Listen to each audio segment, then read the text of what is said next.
மேலே ஸ்க்ரீனில் தெரிகிற இந்த 3 வார்த்தைகளுக்கும் என்னங்க வித்தியாசம்? CONFIDENT கான்ஃபிடென்ட் அப்படின்னா நம்பிக்கையோடு இருப்பது. CONFIDANT confident.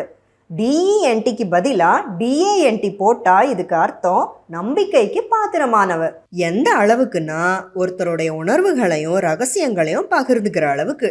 இந்த வார்த்தை ஆண் பெண் இரு பாலருக்கும் பொருந்தும். CONFIDANTE DANTன்னு முடிக்காம கூட ஒரு சேர்த்தா நம்பிக்கைக்கு பாத்திரமான பெண்.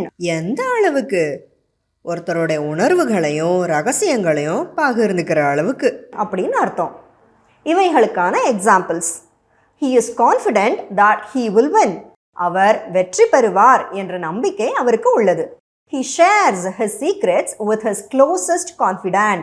அவர் அவருடைய ரகசியங்களை தனது நம்பிக்கைக்கு மிகவும் பாத்திரமானவரிடம் பகிர்ந்து கொள்வார். Her sister is her trusted confidant. அவளுடைய சகோதரி தான் அவளுடைய நம்பிக்கைக்கு பாத்திரமானவள்.